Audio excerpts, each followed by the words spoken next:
My name is Brianna, and I'm 29 years old, and for months, my words were the only bridge I had left to reach the people I loved. I never imagined that something as simple as a letter could hold so much weight. To me, every stroke of my pen carried a piece of my heart. Every envelope sealed was a whisper of hope. When Marcus and I broke up, I didn't know how to talk to him anymore. My voice always cracked when I tried to call, and texts felt too empty, too cold. So, I turned to letters long, handwritten letters that I thought would remind him of who we used to be. Marcus and I met when I was 24, fresh out of college, trying to make a living as a graphic designer. He was a systems analyst, quiet but confident, the kind of man who made you feel like you were the only person in the room. We had 5 beautiful years together before it all started to crumble. It wasn't sudden. The arguments started small, missed dinners, forgotten promises, silent weekends. Then, they grew sharper, cutting deeper each time. His sister, Fiona, never hid her dislike for me. She thought I wasn't good enough for Marcus, that I distracted him from his career. She always had this smug way of inserting herself into our problems, as if she were the gatekeeper of his happiness.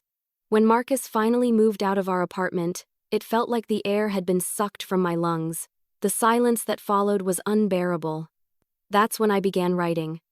My first letter was simple, a single page, apologizing for everything, asking if we could meet to talk. I spent hours perfecting every line, rewriting words, making sure I sounded sincere but not desperate. I remember walking to the mailbox in the rain, my heart pounding as I slid the envelope through the slot.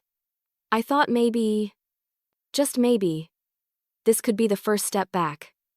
Days passed. Then weeks. No response. I told myself he was just processing, giving himself space. But when another 2 weeks went by without a single word, I started to panic. I wrote again, this time longer, more vulnerable. I told him I still loved him, that I missed his laugh, the way he'd leave notes on the fridge for me every morning. I told him I didn't blame him for leaving, but I wished we could at least talk. Still, nothing. I couldn't understand it. Marcus was never cruel. Even if he didn't want to come back, he'd at least tell me so. That's who he was, or who I thought he was. Every time I checked the mailbox and found it empty, I felt smaller, invisible, like I didn't exist anymore. My best friend Naomi tried to convince me to move on, but I couldn't. Not without knowing if he even read my words. Maybe he's just not ready, she'd say. But I knew something felt off. Marcus wasn't ignoring me. I could feel it deep down. The letters had vanished into thin air. After the 5th letter, I couldn't take it anymore. I called one of our mutual friends, Kevin, and casually asked how Marcus was doing. "He's okay, I guess," Kevin said. "He didn't mention hearing from you, though. Did you ever reach out?" My stomach dropped. I had written him nearly every week for 2 months. How could he not have gotten even one? I felt a chill creep up my spine as I realized the only people who could have intercepted them were at his parents' house, where he'd been staying since the breakup. Fiona. She had access to his mail, probably handled it daily. The thought of her tossing my letters away made my blood boil. The next afternoon, I drove to their neighborhood. I told myself I was just passing by, but my heart had other plans. As I turned onto their street, I saw Fiona outside, collecting the mail from the box. She stood there, flipping through envelopes, and then I saw it pink paper. My pink stationery, the kind I always used for Marcus. She looked at it for a moment, then smirked and dropped it into a garbage bag. My hands shook on the steering wheel. I wanted to scream, to run up, and snatch it from her, but I just sat there frozen. When she spotted my car, she raised an eyebrow, gave a little wave, and walked back inside as if she'd done nothing wrong. I drove away, trembling, fury burning through my veins. Later that night, I couldn't stop replaying the image of her throwing away my words, my emotions like they were trash. It wasn't just heartbreak anymore, it was violation. Those letters were my voice, and she'd silenced me. I confronted Fiona the next day, showing up at her door even though I knew Marcus wouldn't be home. She opened it with that same fake smile and crossed her arms. "He doesn't want to hear from you, Brianna," she said coldly. "It's over. You need to stop embarrassing yourself." I asked if she'd been throwing away my letters, and she didn't even deny it. "Marcus told me to handle it," she said, like she was doing him a favor. But I saw the flicker in her eyes, the satisfaction of control. That night, I sat at my desk staring at another blank sheet of paper. I wanted to write again, but what was the point? My letters would never reach him. They'd die in Fiona's hands before Marcus ever saw them. I pressed my pen to the page and whispered, "You can't silence me forever." I didn't know how, but I was going to find a way to make the truth reach him. If my words never reached him, then maybe love wasn't the only thing they stole from me. I decided to test a theory because if someone was silencing me, I needed proof. The night after confronting Fiona, I couldn't sleep. I kept staring at my stack of unsent letters, feeling both heartbroken and angry. Every word I had written for Marcus had disappeared into her hands, and I refused to let that continue. My tears had dried, replaced with a cold determination. I wasn't crazy. I wasn't paranoid. Something was happening, and I was going to uncover it. The next morning, I sat at my kitchen table and planned my next move. I decided to send another letter to Marcus, but this time, I'd make small changes, tiny details that only I would notice. I addressed one envelope slightly differently, using his full name instead of the nickname everyone used. On another, I used my middle initial, something I'd never done before. I sent one to his office instead of his home. My hands shook as I slid the envelopes into the mailbox, but there was a strange thrill in it too. This wasn't just about love anymore, it was about truth. For days I waited, checking my phone constantly. Nothing. Then, a week later, I received an email from Marcus's work account. It wasn't personal, just a polite acknowledgement. "Hi Brianna, I received your note. Thank you for the kind words." My breath caught. That meant the one I sent to his office actually reached him. My heart pounded in triumph and rage. The letters going to his home weren't being ignored, they were being intercepted. Fiona was taking them. Every suspicion I had was suddenly real. I sat at my kitchen counter, the email glowing on my laptop screen, and whispered, "You've been stealing my words." That night, I went through my phone, looking for pictures I'd taken of the letters before mailing them. I had photographed every one out of habit, but now, they were evidence. I started creating a small folder labeled Proof. My pulse raced every time I looked at Fiona's smug face in my memory. I decided to see it for myself. On Saturday, I drove to Marcus's house again, parking a few houses away where I could still see their mailbox. It was late morning when Fiona came out, wearing sunglasses and a lazy smile, holding a stack of mail. I watched as she sorted through it, tossing aside what she didn't care for. Then I saw it, another pink envelope. My pink envelope. She turned toward the trash bin beside the porch and dropped it inside without a thought. I gripped my steering wheel so tightly my knuckles turned white. The ounce of emotion I'd poured into those letters had ended up rotting in her trash. I snapped a quick photo from my car, shaking. When I confronted her last time, she lied with a straight face, and I had nothing to prove it. But now, I did. Later that afternoon, I drove to Naomi's place. She opened the door and took one look at me before asking, "What happened?" I showed her the photo. She gasped. "Brianna, this is mail tampering. That's illegal." I nodded, barely holding myself together. "She's stealing his mail, Naomi. She's throwing everything away." Naomi put a hand on my shoulder. "You need to document this. Don't confront her again, not yet. Just gather proof."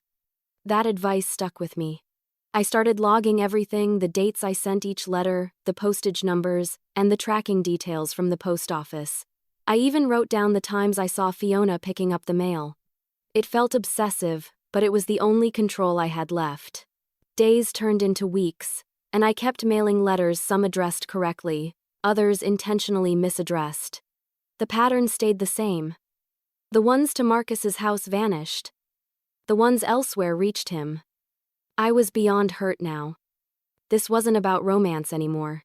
This was about someone deliberately silencing me, deciding which of my words deserved to exist.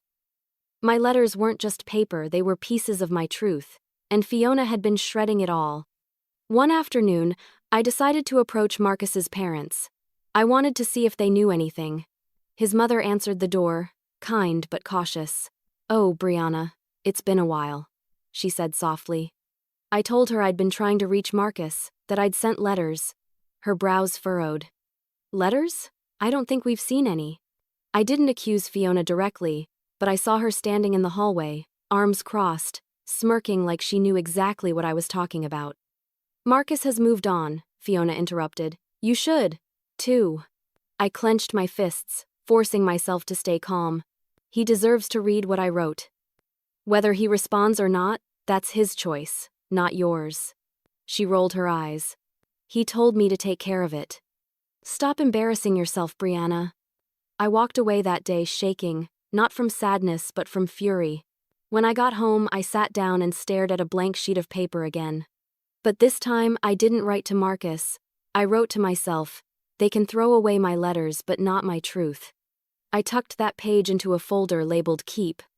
That night, I lay in bed replaying everything in my head, the lies, the stolen words, the silence. I realized something powerful. Fiona wasn't just trying to protect her brother. She was trying to erase me. And I wasn't going to let her. I walked away that day, but something inside me promised I wasn't done being heard. It wasn't enough to know she was destroying my letters. I needed undeniable proof. Anger without evidence would just make me look like the crazy ex. That's exactly what Fiona wanted, to discredit me, to make Marcus believe I was unstable. I wasn't going to give her that satisfaction. The following week, I became more methodical than I'd ever been in my life. Every letter I sent was photographed, time-stamped, and logged. I even began visiting the post office directly instead of using the drop box. The clerks there probably thought I was obsessive, but I didn't care. One of them, a kind older man named Paul, noticed how nervous I looked one day and asked if I was okay. I told him a watered-down version of the truth, that someone might be tampering with my mail. He frowned. "You can actually request delivery confirmation, you know," he said. "That way you'll know exactly when it's received." My heart lifted a little at that. I started doing it immediately. Each envelope I sent out now came with documentation, a small but vital form of validation. For the first few days, I didn't hear anything. But then, when I checked the tracking status online, every letter I'd sent to Marcus's address was marked delivered. The postal system confirmed what I already knew: they'd made it there. They were being accepted. Someone had taken them in. That meant Fiona wasn't just interfering, she was committing a federal offense. My hands shook as I printed out every receipt and tracking page. I kept them neatly in a folder labeled Evidence. I couldn't believe I was treating my love letters like exhibits in a courtroom. But that's what they'd become: proof of betrayal. I met up with Naomi that night at our favorite cafe, the same place I'd once waited for Marcus to show up. I spread the receipts and photos across the table. Naomi's eyes widened. "Bree, this is enough to report her," she whispered. "You could actually press charges." I nodded but hesitated. "I don't want to ruin their family, I just want Marcus to know the truth." Naomi sighed. "Then you need to make sure the truth gets to him directly, some way she can't intercept." Her words replayed in my head all night. How could I reach him without giving Fiona the chance to interfere? That's when an idea started forming: a legal way, a guaranteed way. But before I acted, I wanted to be absolutely sure, so I gathered more proof. I even talked to another postal worker to verify that Fiona had no right to handle Marcus's mail. "If she's not the addressee and she's disposing of it, that's illegal," the worker confirmed. That was all I needed to hear. I spent that weekend rereading every unsent letter I still had in my drawer. There were 10 of them, letters filled with tears, apologies, memories, and confessions I'd never dared to say aloud. Each one was like a snapshot of my grief. I couldn't throw them away, they were pieces of me. But I also couldn't send them not yet. I decided to write one last letter, not to Marcus, but to myself. It wasn't romantic, just honest. I wrote about how small and powerless I'd felt, how Fiona had stripped me of my voice, and how I was done letting anyone else dictate my narrative. "You are not crazy," I wrote. "You are being silenced, and silence is its own kind of violence." When I sealed that envelope, I labeled it, "For when this is over." It was my promise to keep going.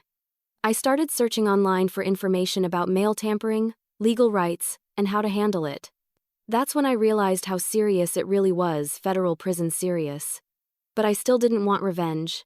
I wanted justice. I needed someone who could help me navigate this without turning it into chaos. Naomi suggested I speak to her boss, attorney McKenna, who handled civil and personal disputes. The next morning, I called McKenna's office and scheduled an appointment. Just saying the words "I need legal advice" felt surreal. This wasn't the life I wanted: lawyers, evidence, confrontations, but it was the life I'd been forced into. Before my meeting, I decided to make one final attempt to reach Marcus directly. I sent an email, short and factual. "Please call me. It's important. Someone has been keeping us from communicating." I stared at the screen for 20 minutes before hitting send. Hours passed. Then a day. No response. I wanted to cry, but deep down, I knew he hadn't seen my message. Fiona probably still controlled his inbox somehow, or maybe he just didn't want to get caught in the middle again. Either way, I knew I couldn't wait any longer. I needed help. When I finally walked into McKenna's office, I carried my folder of evidence like it was a piece of armor. The receptionist smiled and led me into a quiet room where McKenna greeted me warmly.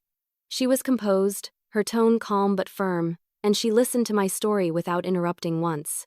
When I finished, she leaned back and said, "You did the right thing coming here." What Fiona's doing isn't just cruel, it's illegal.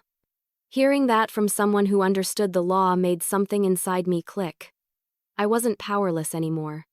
I wasn't the desperate ex-girlfriend Fiona wanted me to be. I was a woman standing up for herself. McKenna told me she'd help me take the next step, one that would ensure Marcus saw what I had to say without interference. I didn't know what she meant yet, but I trusted her.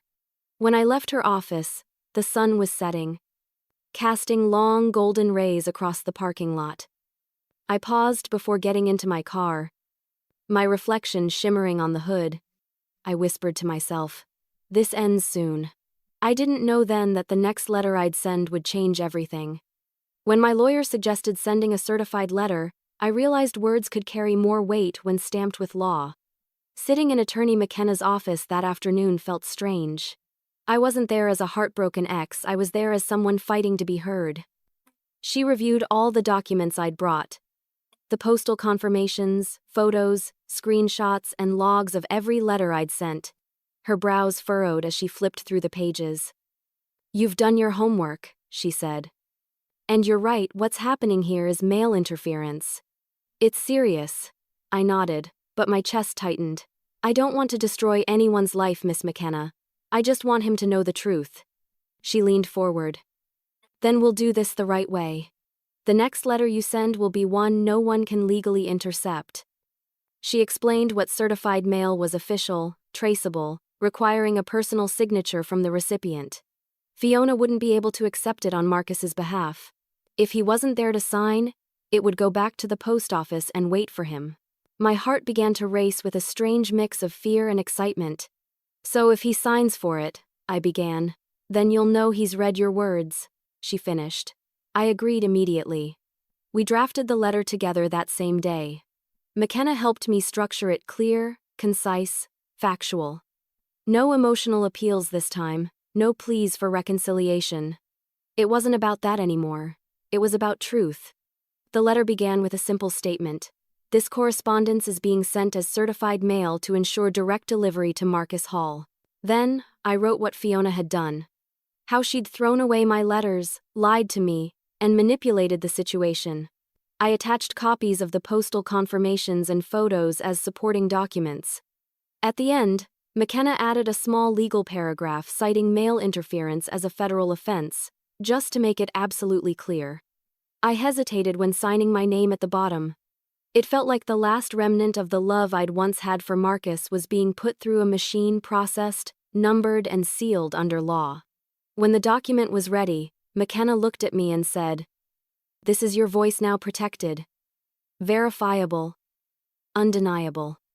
The next morning, I drove to the post office with the letter in hand. My stomach twisted with anxiety, but my steps were steady. I handed it over to the clerk, who stamped it, labeled it, and gave me a tracking slip. "Certified mail," he confirmed, placing a barcode sticker neatly across the envelope. "He'll have to sign for it himself." I exhaled slowly. That's exactly what I want. For the next few days, I checked the tracking status obsessively. Every update made my pulse quicken. In transit, out for delivery. And then finally, 3 days later, those words I'd been waiting for appeared. Signed for by M. Hall. My eyes filled with tears. Marcus had signed for it himself. After months of being silenced, after all the letters that vanished into Fiona's trash, he had finally received one directly from me. I sat at my kitchen table, staring at the confirmation screen, my hands trembling. My heart ached, but it also swelled with pride. I'd done it. I had taken back my voice. The next 24 hours were agonizing. Every time my phone buzzed, I jumped. I checked my emails, my social media, even my old voicemail, hoping for something. Nothing came. I began to wonder if he was angry, or maybe just confused. Maybe Fiona had gotten to him again. By the next morning, I tried to convince myself to stop waiting. I even went out for a walk to distract myself. That's when my phone rang. I didn't recognize the number, but something inside me knew. My fingers shook as I answered. Hello? Silence for a few seconds, then a voice I hadn't heard in months. Brianna? It was Marcus. My heart dropped. Marcus. Hi. His tone was hesitant, soft. I just got your letter, he said. Voice trembling. I didn't know, Brianna. I swear I didn't know. I froze in the middle of the sidewalk, unable to breathe. All the emotions I'd buried rushed to the surface. He continued, You said Fiona was throwing away your letters? Is that true? My throat tightened. It's true, Marcus. Every single one. I saw her do it. There was silence on the other end, heavy and broken. Then I heard him whisper, Oh my God. He sounded devastated. I wanted to scream, to cry, to demand answers, but all I could do was whisper, I tried to tell you. I know, he said softly. Can we meet, please? I need to see you. My heart twisted. The part of me that had loved him for years still wanted to run to him.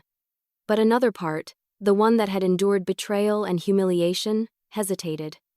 I don't know, Marcus, I said quietly. It's been a lot. Please, he said again. Just one conversation. Against every instinct, I agreed. That night, I couldn't sleep. My mind raced between fury and longing. What could I possibly say to him now that the truth was finally out? How could I look at him knowing his family had tried to erase me? I didn't know what the next day would bring, but I knew one thing this time. He'd heard me. But I didn't expect the call that came the next day, his voice shaking, his world unraveling. When Marcus called me that night, I could hear disbelief wrapped in guilt. His voice trembled through the phone like he was holding back tears. I hadn't heard him sound like that since the day he left our apartment, and the mix of emotions flooding through me was unbearable. Brianna, he started slowly. I just finished reading your letter. I don't even know what to say. For a moment, I couldn't respond. The sound of his voice alone twisted my stomach in knots. I finally whispered, You got it then. He exhaled shakily. Yeah, it was sent certified. I had to sign for it. When I saw your name, I almost didn't open it. But when I did, his voice broke. I didn't know Fiona did that. I didn't know she threw away your letters. My throat tightened. You didn't wonder why you never heard from me? He paused. I thought you moved on. Fiona told me you were seeing someone else. She said you sent her messages telling me to stay out of your life. My heart sank. Messages? I never sent anything like that. I know, he said quietly. Now I know. For a few seconds, neither of us spoke. The silence between us wasn't awkward, it was heavy, thick with the weight of all that had been lost. I felt tears sting my eyes, not from sadness this time, but from validation. Marcus, I said softly. I tried so hard to reach you. Every week, I wrote. I didn't want to fight. I just wanted you to hear me. I'm so sorry, he whispered. If I'd seen even one of those letters, everything could have been different. I closed my eyes, clutching the phone tighter. But you didn't. And that's what hurts the most, he sighed. Can I see you, please, just once? I owe you that much. Part of me wanted to hang up, to preserve the small piece of peace I'd fought so hard to rebuild. But another part, the part that still wanted closure, needed to look him in the eyes and see whether he truly meant what he said. Okay, I finally replied. Tomorrow, at the cafe near the park. Noon. I'll be there, he said without hesitation. After hanging up, I sat at my kitchen table for a long time, staring at nothing. My heart raced with equal parts dread and relief. This meeting would be the turning point. Either I'd finally find peace, or I'd reopen wounds that might never heal. The next day, I arrived early. The cafe was quiet. The kind of place where time seemed to slow down. I sat by the window, tracing circles on my coffee cup, watching people walk past outside. My mind replayed the past year, the fights, the silence, the sleepless nights spent wondering if he hated me. And now, after all that, he finally knew the truth. When Marcus walked in, I almost didn't recognize him. His hair was shorter, his face leaner, but his eyes were the same, warm and heavy with regret. He spotted me immediately and approached slowly, like he was afraid I might disappear. "Hi," he said softly. "Hi," I replied. We sat in silence for a few seconds before he spoke again. "You look good." I gave a small, humorless smile. "I wish I could say the same for you." He chuckled nervously. "Fair enough." Then, his tone shifted. "I can't believe Fiona did that. I confronted her last night. She didn't even deny it." I leaned forward. "What did she say?" "She said she was protecting me, that you were obsessed, and that I didn't need your drama. She said you were trying to manipulate me back into a toxic relationship." My stomach turned. "And you believed her?" He looked down, ashamed. "I did. At first. She's my sister. She's always been the one I trusted, but when I read your letter, I realized how wrong I was." I watched him struggle with his words, his guilt pouring out in waves. He looked like a man crushed under the weight of his own blindness.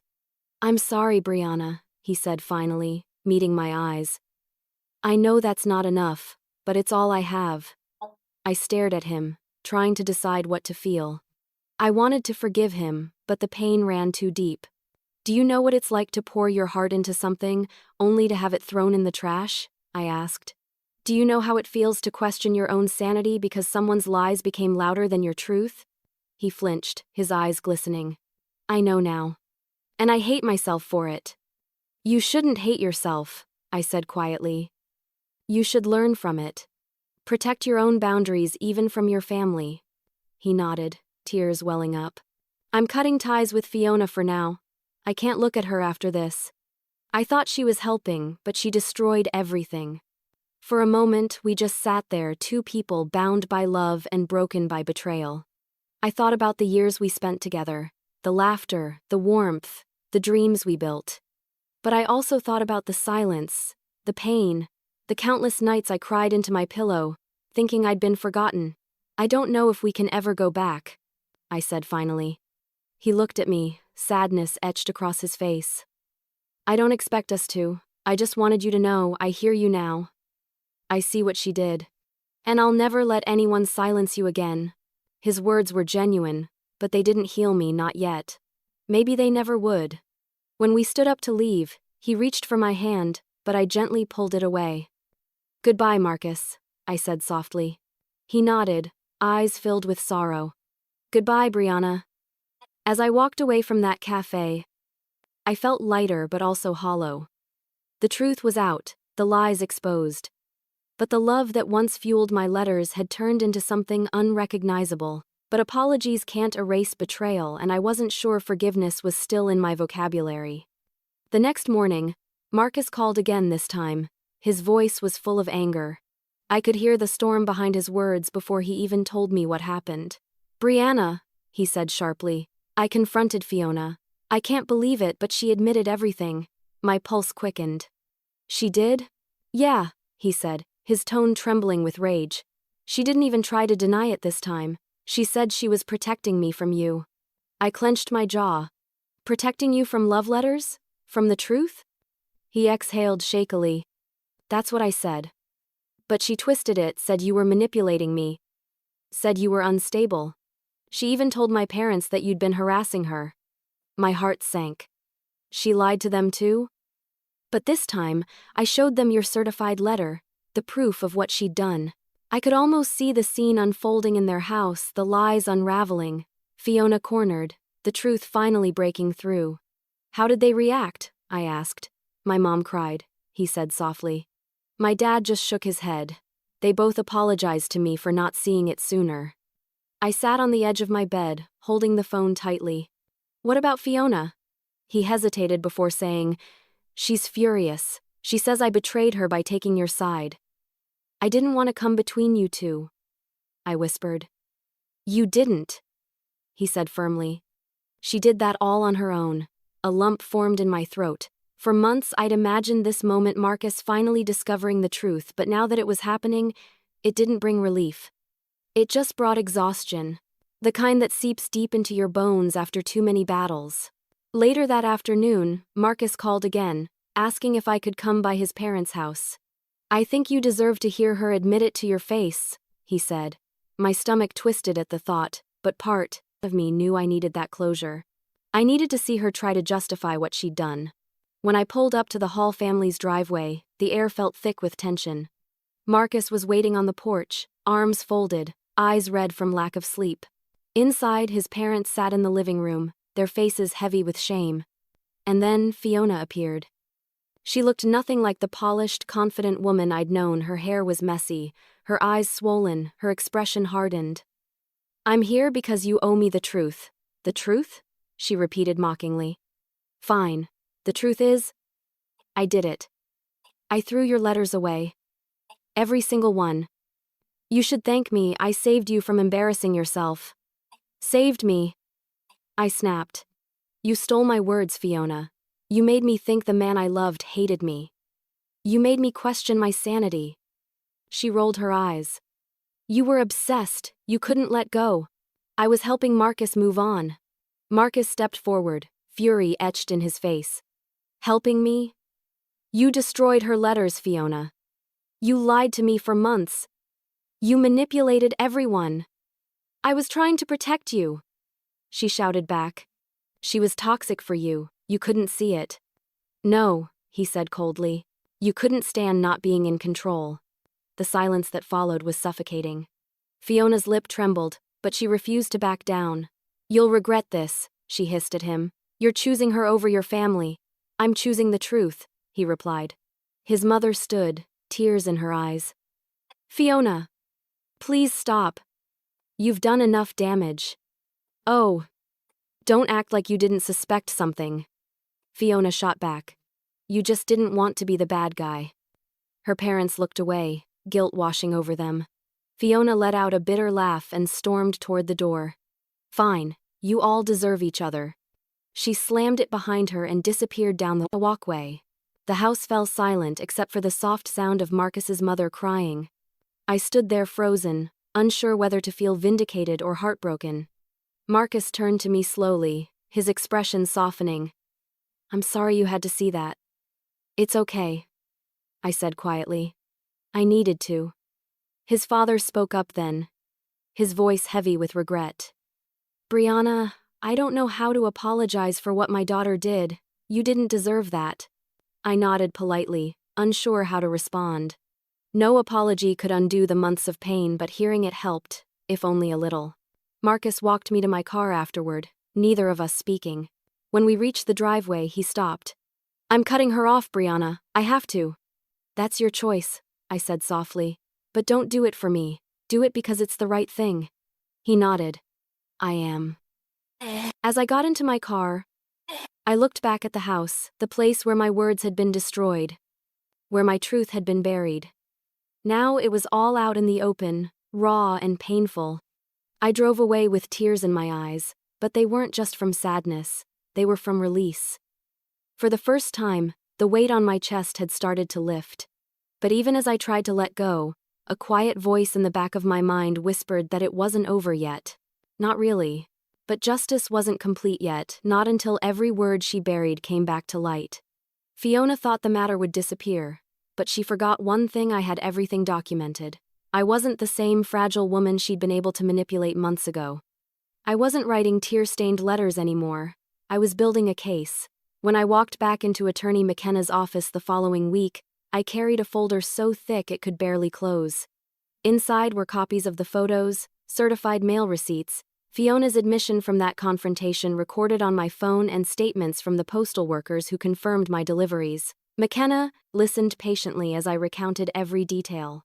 When I finished, she exhaled through her nose and said, "You've done more legwork than some investigators I know." Fiona's actions are a clear violation of federal law. The words "federal law" sent a chill through me. "What happens now?" I asked. "We'll start by filing a formal complaint," she said. "It doesn't necessarily mean she'll face prison time, but she'll be officially warned and investigated. It'll go on record. Trust me, she won't want that hanging over her." I nodded slowly. "I don't want to ruin her life. I just want accountability." McKenna smiled faintly. "That's exactly what we'll aim for." Within a week, the paperwork was filed. Fiona received a legal notice informing her that an investigation had been opened regarding mail tampering and interference. I didn't send it anonymously. My name was right there. I wanted her to see it, to know this time she couldn't silence me. When Marcus called a few days later, I could tell he already knew. "She got the letter," he said quietly. "She's furious. She said you're trying to destroy her." I sighed. "She destroyed herself the moment she decided to play God with other people's lives." He didn't argue. "My parents are mortified. They've barely spoken to her since that day." "How are you holding up?" I asked. He hesitated. "Honestly, torn. She's my sister. But she crossed a line I can't ignore." His voice cracked a little, and for the first time, I heard not anger but grief. Fiona's choices had broken more than just my trust, they'd fractured her entire family. When the official warning arrived for her, McKenna forwarded me a copy. It stated, in formal legal terms, that Fiona Hall was under notice for unauthorized interception and disposal of personal correspondence. The consequences were clear. Any future interference could result in criminal prosecution. I read it, twice, feeling a complex mix of relief and sorrow. It wasn't revenge, it was recognition. It was the law saying, "You were right." The story spread quickly through their small suburban community. People whispered about it, and Fiona's reputation began to crumble. Her employer caught wind of the complaint and placed her on leave pending further review. Marcus told me she was devastated, but I couldn't bring myself to feel sorry for her. Actions have consequences, even for people who hide behind good intentions. Despite everything, Marcus and I spoke often during that period. Our conversations weren't romantic anymore, they were gentle, careful exchanges between two people trying to rebuild something human after so much damage. "You don't hate me?" he asked one night. "No," I said honestly. "I hate what happened, but hating you won't fix anything." "You're stronger than I thought," he murmured. "No," I replied, smiling faintly. "I'm just finally tired of being silent." After the case was formally closed, McKenna called to congratulate me. "You've done something important, Brianna. Most people let things like this go, but you made sure it couldn't happen again." Her words stayed with me. I started writing again, but this time not to Marcus. I wrote for myself. I began journaling about everything I'd learned about betrayal, boundaries, and the power of reclaiming your voice. My pen moved differently now, steady and sure, no longer trembling with desperation. One night, on a whim, I posted a short entry on an online forum about emotional manipulation and communication. I wrote anonymously, just wanting to release my thoughts into the world. To my surprise, people started responding, dozens of them. Women shared stories eerily similar to mine. Letters deleted, messages intercepted, truths twisted by others. Reading their words was like staring into a mirror. For the first time in a long time, I didn't feel alone. Encouraged by the response, I started a small blog called Letters Unopened. It became a safe space where people could share their stories of being silenced, unseen, or manipulated.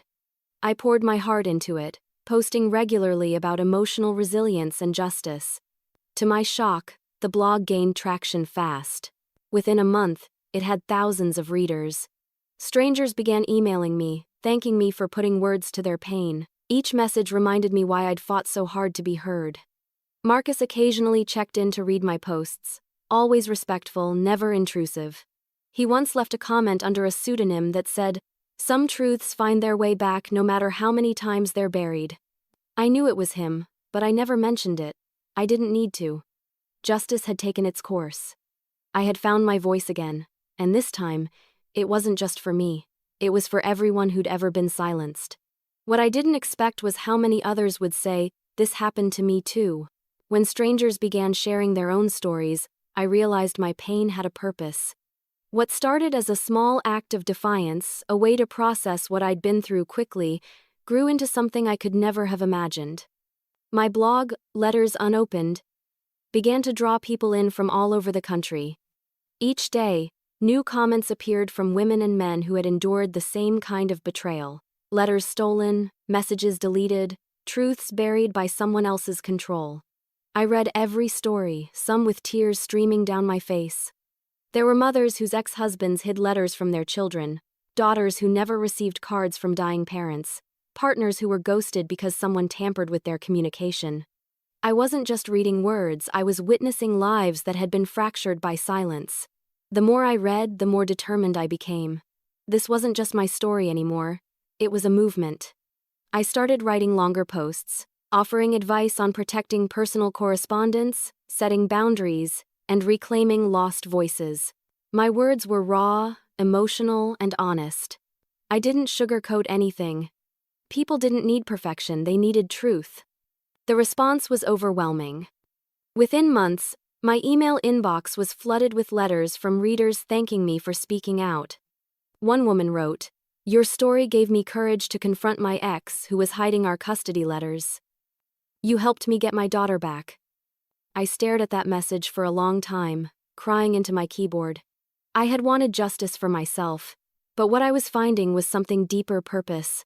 One evening, Marcus called. We hadn't spoken much since the legal case ended, but his name lighting up my phone still made my stomach flutter with old memories. "I read your latest post," he said softly. "You're helping people, Brianna. You turned something awful into something powerful." "It still hurts," I admitted. "But at least now it means something." "It means a lot," he replied. "You should be proud." His words were gentle, sincere, and surprisingly free of guilt. For the first time, I realized we had both changed. The pain had reshaped us in different ways. I'd built something from the ashes of what Fiona destroyed, and Marcus seemed to finally understand the cost of letting silence rule.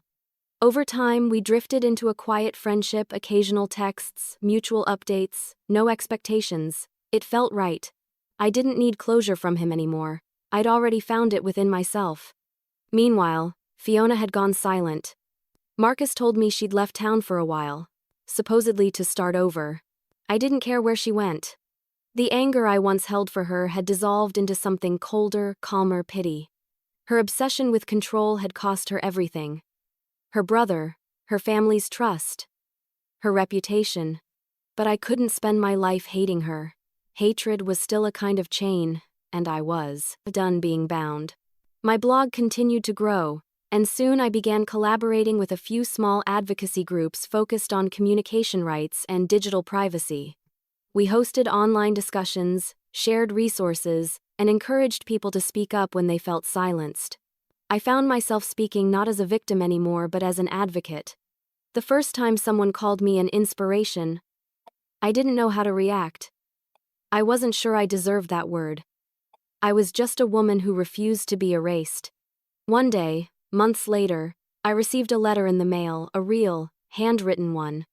My heart raced as I recognized the handwriting on the envelope. "Fiona."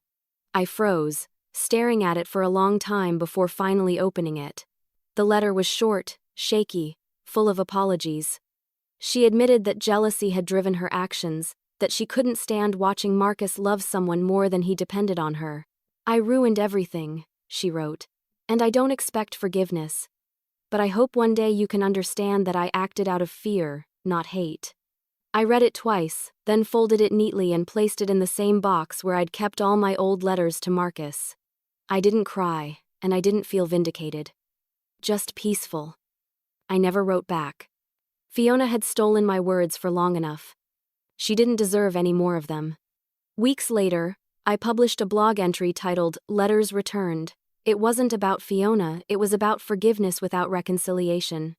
About how sometimes, closure doesn't come from others. It comes from the moment you decide you don't need their approval anymore. The post went viral. Readers flooded the comments with their own stories of letting go. For the first time, I truly understood the power of community. Healing wasn't a solo act, it was a chorus of voices finally being heard. One night, as I was closing my laptop, another letter arrived in the mail. It had no return address, just my name scrawled in a familiar, careful handwriting. My chest tightened the moment I saw it. Marcus. I hesitated before opening it, not out of fear but out of anticipation. Inside was a single page. His words were simple. Thank you for teaching me what listening really means. You gave me more than I ever deserved. I smiled, folded it gently, and placed it beside Fiona's letter. Different ends of the same story. Both proof that truth, once released, always finds its way home. But fate had one more twist to deliver. The letter that arrived next wasn't from Fiona. The envelope had no return address, just my name written in familiar handwriting. I stood at my front door, sunlight spilling across the floor. The mail still cold from the morning air. My breath caught when I saw it, my name, written in neat cursive that sent a chill down my spine. Marcus's handwriting. For a long moment, I just stared at it. After everything we'd been through, the lies, the silence, the closure, I thought that chapter of my life had ended for good. My fingers trembled as I opened the envelope. Inside was a letter printed on formal stationery, not the emotional, handwritten kind I used to send him. The first line read, "From the office of Jacobson and Hale, attorneys at law." My heart sank. It wasn't personal, it was legal. As I read, the words blurred together for a moment. Marcus's lawyer was requesting to schedule a meeting regarding joint property assets related to a storage unit we had rented together years ago. I'd completely forgotten about it. That unit had been filled with old furniture, artwork, and boxes of our shared things. We'd both agreed to leave it untouched after the breakup, too painful to sort through at the time. Now, apparently, it was time to settle it. I sighed and placed the letter on the kitchen counter, my emotions tangled between curiosity and dread.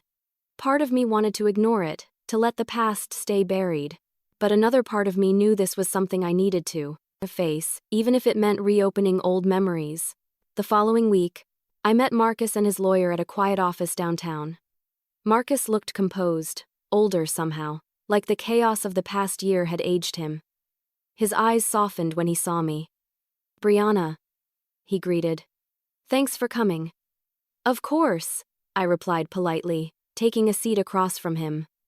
The lawyer went through the formalities, dividing the contents of the storage unit, paperwork, signatures. It all felt mechanical, almost surreal. We spoke very little during the process, sticking to logistics, though I could sense the unspoken thoughts hanging in the air. When the meeting ended, the lawyer excused himself, leaving the two of us alone in the room. For the first time in months, we were face to face without tension, without accusations. Just two people who once shared everything. "I'm sorry it had to be like this," Marcus said quietly. "It's okay," I said. We both knew this day would come eventually. He nodded, his gaze dropping to the table. "I've been following your blog," he admitted after a pause. "You're doing something incredible, Brianna. Turning pain into purpose. Not everyone can do that. It helps," I said softly. "It keeps me grounded. I'm glad you found something that gives you peace." I wanted to tell him that I was glad he'd found it too, but I didn't know if that was true. He looked at me, then really looked at me, and for a fleeting moment, I saw the man I'd fallen in love with years ago. The gentle eyes, the thoughtful quiet. But this time, it didn't hurt to remember. It just was. He cleared his throat. "There's one more thing," he said, reaching into his bag. He pulled out a small, worn notebook and slid it across the table. I found this while sorting through the storage boxes. It's yours. I blinked in surprise. The cover was familiar pale blue leather with pressed flowers. My old journal. I thought I'd lost this, I whispered, running my fingers over it. It was buried under some old photo albums. I almost threw it away, but then I remembered how much you loved writing. His voice softened. It felt wrong to keep it. I smiled faintly. Thank you. He hesitated, then said, I'm moving out of state next month. New job, new start. I looked up at him, feeling a strange mixture of pride and melancholy. That's good, Marcus. You deserve a fresh start. So do you, he said. There was a long pause between us before I reached into my bag and pulled out a small envelope of my own. I wrote you something, I said quietly.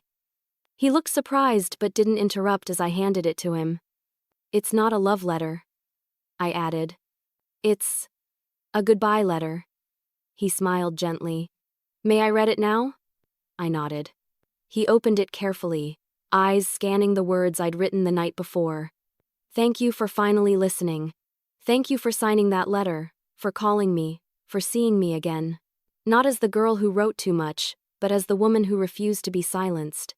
When he finished, he exhaled and smiled, a real, unguarded smile I hadn't seen in years. I wish I'd heard you sooner, he said softly. Maybe things would have been different. Maybe, I replied. But maybe they happened exactly how they were supposed to.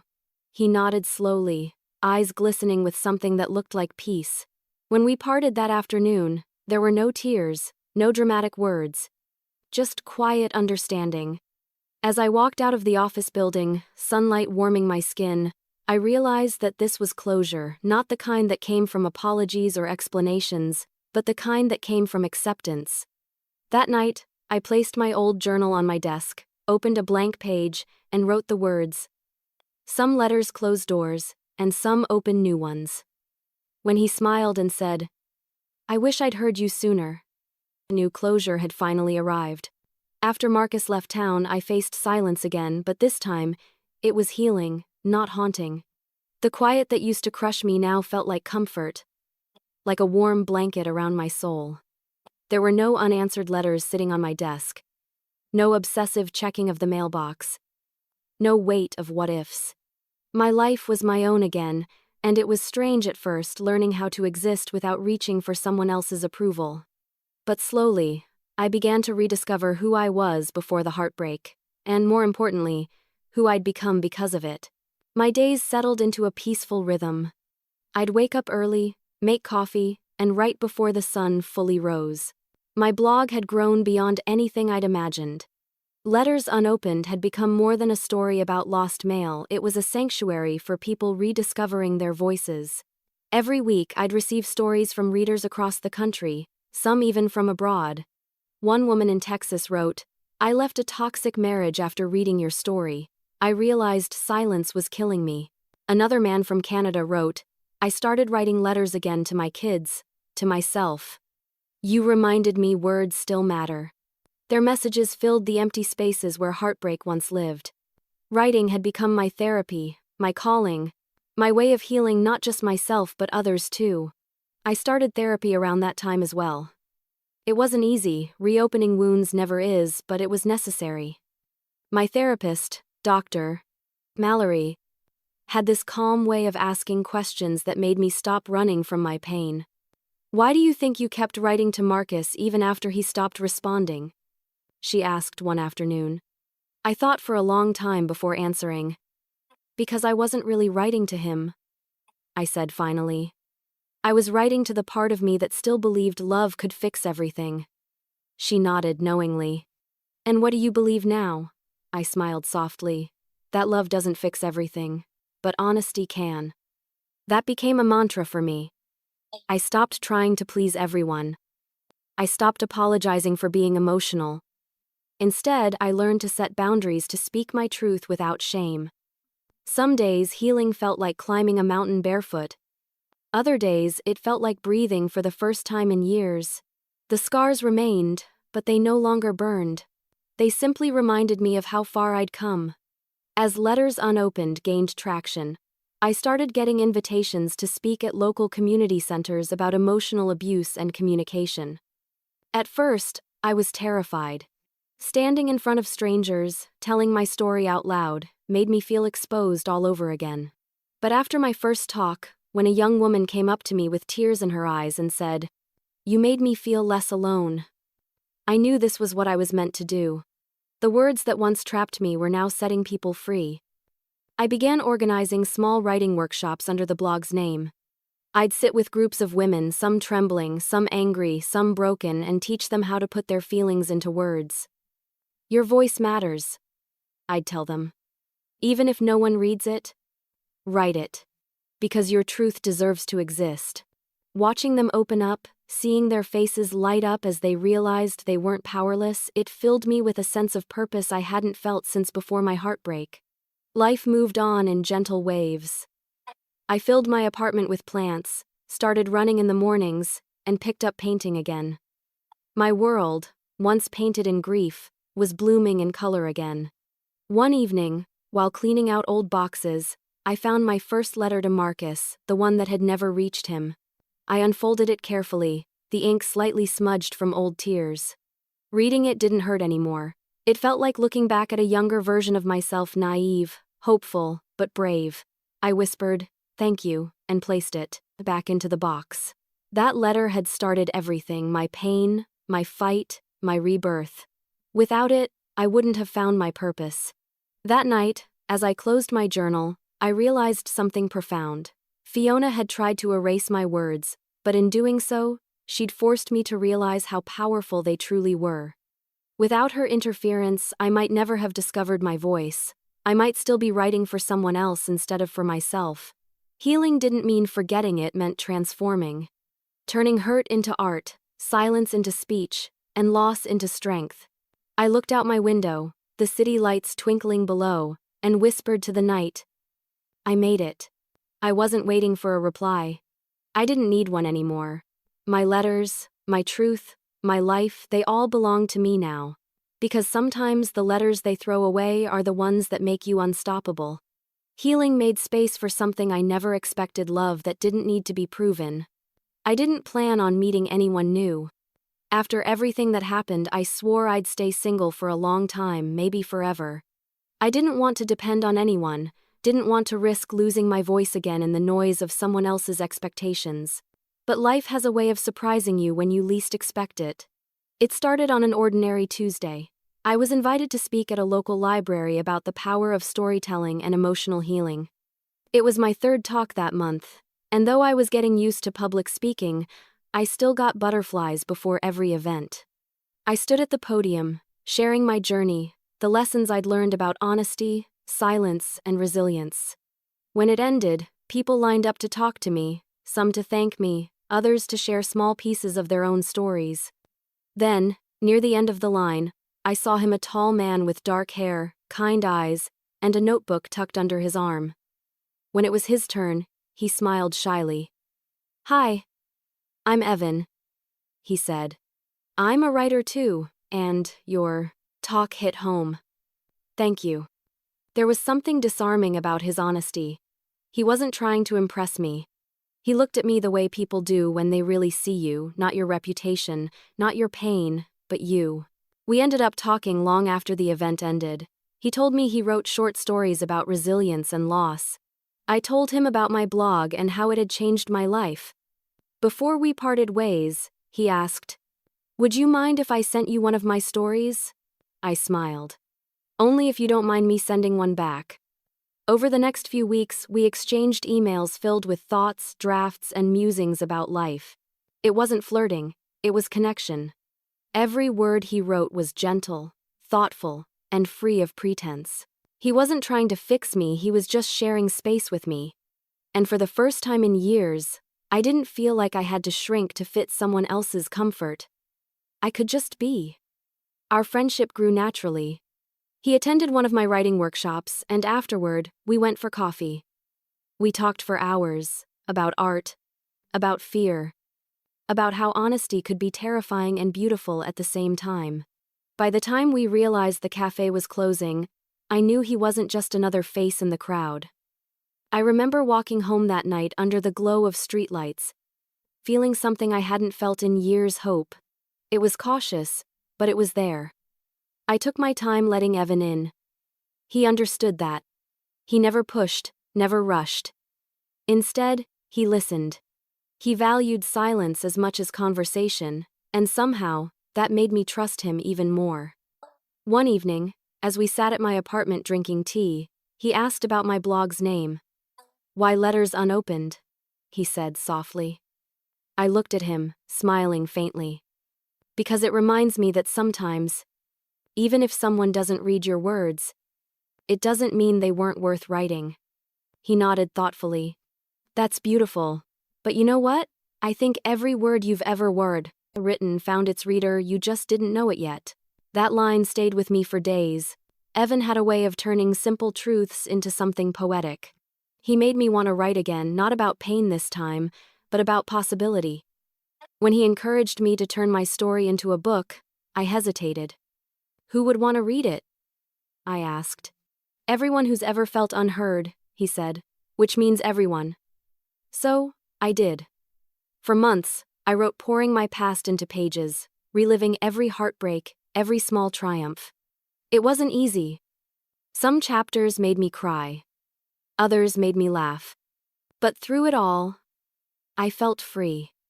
Writing my book wasn't about reopening old wounds, it was about showing that they had healed. When it was finished, I titled it Letters That Lived. It wasn't just my story, it was the story of finding strength in vulnerability. When it was published, I was terrified of the world's reaction. But then, reviews started trickling in.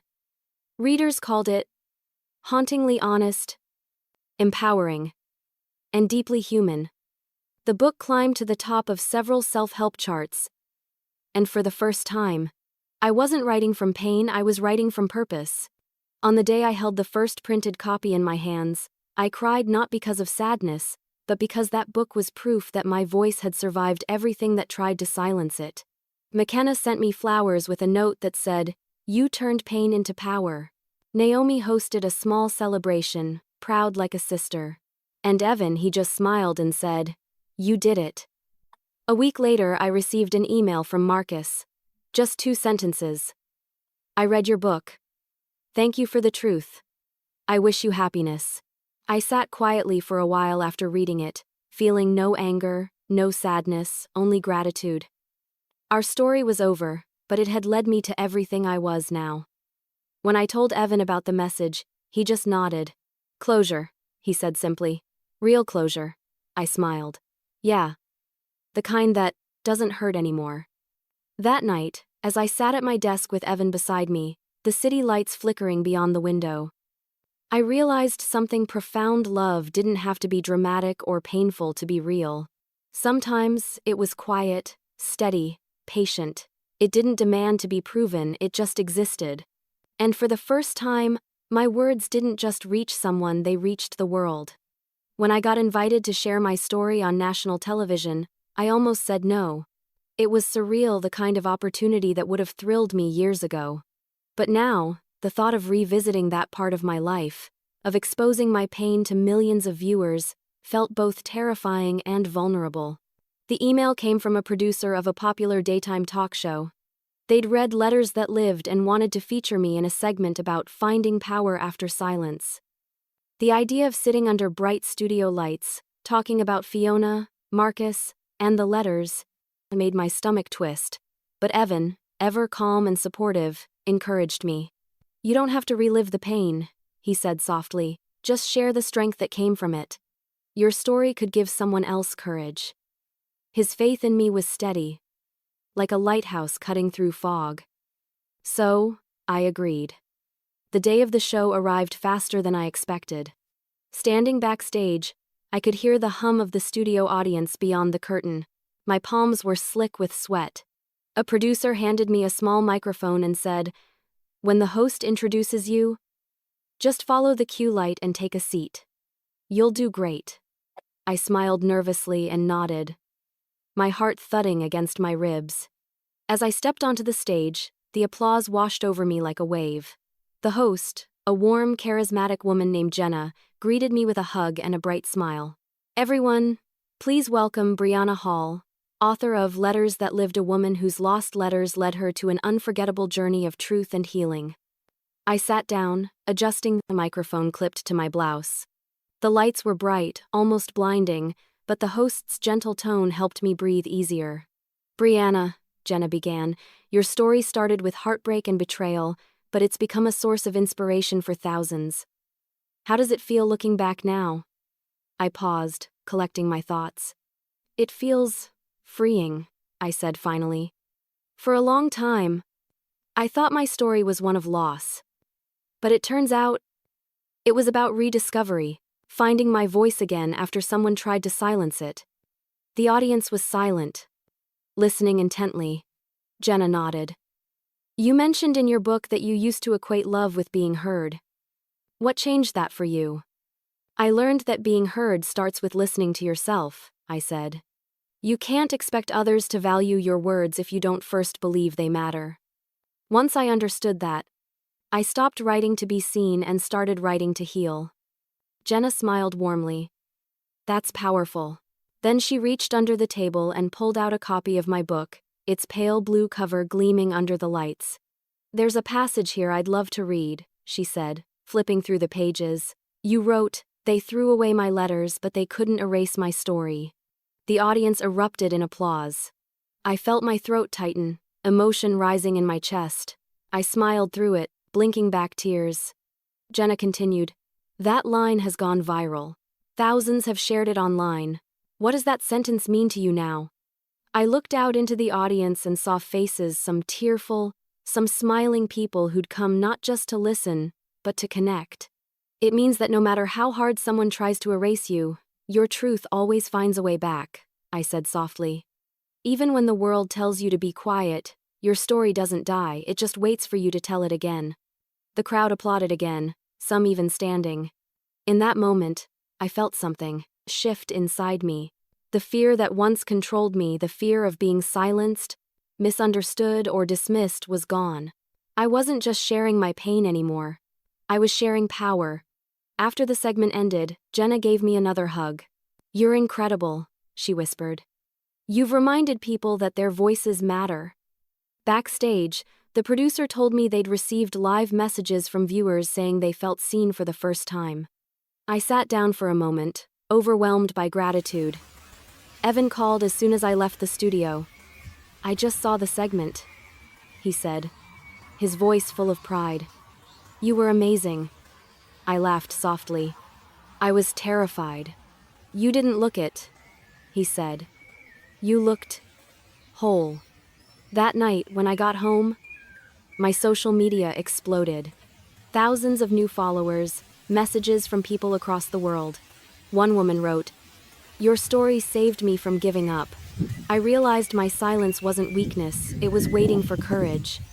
I read that line again and again until tears blurred my vision. It hit me how far I'd come from the girl crying over lost letters to the woman whose story was helping others find their own. As I sat on my couch, the TV still on in the background, the segment replayed. On the screen, bold white letters appeared under my name. They threw away her letters but not her strength. I smiled through the tears, whispering to myself, that's right, not anymore. And in that moment, I finally understood what justice really feels like. Years later, when I teach writing workshops, I tell people that truth written down never dies. It's funny how life comes full circle. The woman who once wrote letters begging to be heard now stands before crowded rooms, encouraging others to put their stories into words. I still host Letters Unopened workshops, though now they've grown beyond my small community.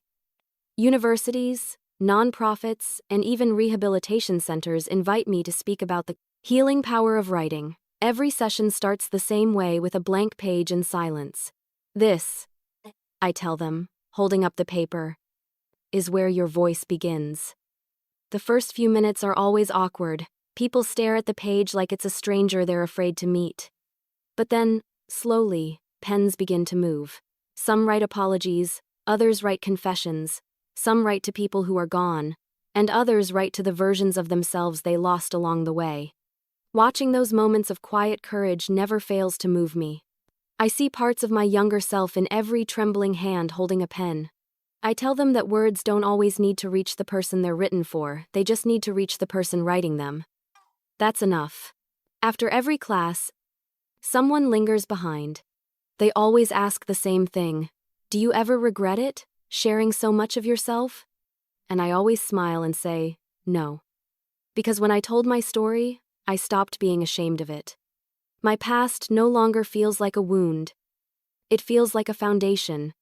The pain that once caged me is now the reason others find freedom. That realization keeps me grounded, humble, and grateful. Fiona's name doesn't come up much anymore. She's become a ghost in my story, present only as a lesson. A few years after the show aired, I received an anonymous donation to my nonprofit fund. It was generous more than I could have imagined. I almost ignored it, but the note attached was what caught my attention. For the voices that deserve to be heard, I'm sorry for everything. No signature, but I didn't need one. I knew. Fiona had finally found her own way to make peace. I didn't cry. I just smiled and whispered, "Thank you." Even though she'd never hear it. Forgiveness, I realized, isn't about letting someone back into your life, it's about freeing yourself from their shadow. I didn't need her to say the words, her gesture was enough. Marcus and I still keep in touch occasionally, though our lives have long since moved in different directions. He married a few years later, and when he sent me an invitation to the wedding, I smiled and politely declined. Not because I was bitter, but because some chapters are meant to close quietly. He sent me a photo afterward, and in it, he looked genuinely happy. I was happy for him too. Evan and I, on the other hand, built something steady and beautiful. He's been my anchor through every new challenge, my mirror when I doubt myself. We moved into a small house near the coast, a place filled with sunlight, sea air, and books stacked in every corner. We both write full-time now, often side by side at our desks, coffee cups cooling between us. He once told me, "You don't write to escape the past, Brianna. You write because it made you who you are." He was right. On the wall above my writing desk hangs a framed copy of the certified letter I sent Marcus all those years ago, the one that started everything. Beneath the frame, I added a small brass plaque that reads, "Proof that words matter." Every time I glance at it, I feel both pride and peace. It's a reminder that even pain, when faced with honesty, can turn into purpose. My students often ask if I still write letters. Every day, I tell them. But now, I write them to the world. Sometimes, I reread my first few blog posts or the early chapters of Letters That Lived, and I barely recognize the voice on the page. It's like listening to an echo from another lifetime. That girl was fragile, scared, and desperate to be heard. This woman, the one I am now, doesn't shout to be noticed. She speaks with calm conviction because she knows her voice carries weight. I've learned that stories don't need to be perfect to be powerful, they just need to be real. Pain, when written down, becomes proof of survival. It stops being a wound and becomes wisdom. Every scar, every heartbreak, every lost letter, it all adds up to something extraordinary. A life reclaimed. Before ending every workshop, I always leave my students with one final thought. The words you write might never be read by the person you intend them for, I tell them. But they'll always be read by the person who needs them most. You. I see tears in their eyes sometimes, and I know they understand. My life isn't about lost letters anymore. It's about the stories that survived them. And though I once begged to be heard, now I write knowing I already am. If I could write one last letter to the girl I was when this began, it would start with 2 words: you survived. I imagine her often. The version of me who sat alone at her kitchen table, hands trembling, pen hovering over a piece of paper she wasn't sure anyone would ever read. I remember her pain, her fear, her desperate hope that love could fix what was broken. She had no idea that those letters, the ones that were thrown away, would one day become her salvation. Sometimes I wish I could reach back through time, touch her shoulder, and whisper, "Keep writing." They may tear your words apart, but they'll never destroy your voice. That thought has carried me through every new chapter of my life. I still write letters sometimes, never to send, just to feel. Letters to the people I've loved, to those who've hurt me, and even to those I've forgiven. But my favorite letters are the ones I write to myself. They remind me of where I've been, who I've become, and why I can never let anyone silence me again. My life now is peaceful in ways I never thought possible. Evan and I live by the ocean, where the sound of waves fills the silence that used to terrify me. My mornings are spent writing, my afternoons teaching, and my evenings walking barefoot along the shore, watching the sunset melt into the sea. The world feels softer now, not because it's kinder, but because I've learned to meet it with strength instead of fear.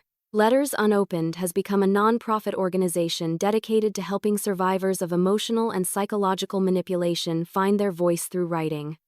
We've built shelters, hosted retreats, and provided scholarships for young writers who've lived through their own silencing. Every time I stand before a group of women and see their pens trembling as they begin to write, I feel like I'm watching hundreds of versions of myself reclaim their power. It's beautiful and humbling all at once. Sometimes, after a long day, I open the small wooden box that sits on my bookshelf, the one that holds all the letters from my past. There's the first one I ever sent to Marcus, the ones that never reached him, and even Fiona's apology letter. Each piece of paper carries its own ghost, its own lesson. I no longer read them with sadness. Instead, I see them as milestones on a long, winding road that led me here. They're the footprints of the girl who refused to stay silent. One night, as the ocean hummed outside our window, Evan found me sitting at my desk, pen in hand, staring at a blank sheet of paper. "Another story?" he asked, smiling. I shook my head. "A letter," I said, "to her." He didn't need to ask who. He kissed the top of my head and said, "Then make it a good one." I smiled and began to write, "Dear Brianna, you thought your world ended when they threw your letters away.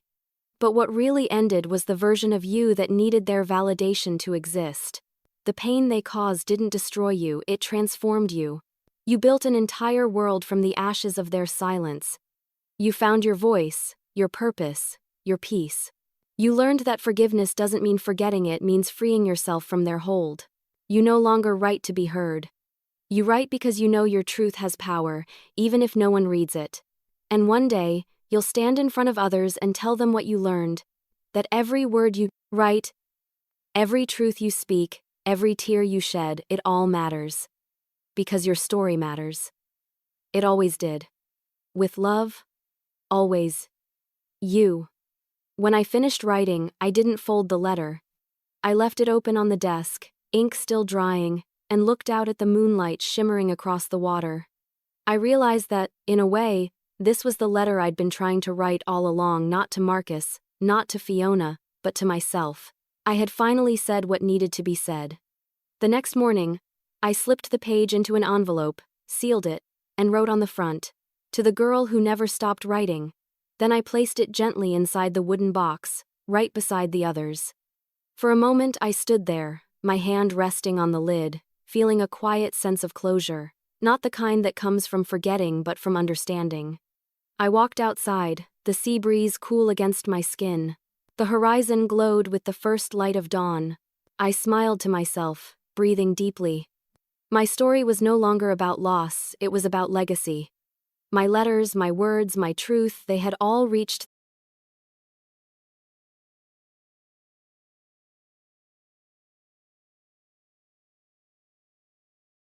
Throw it away.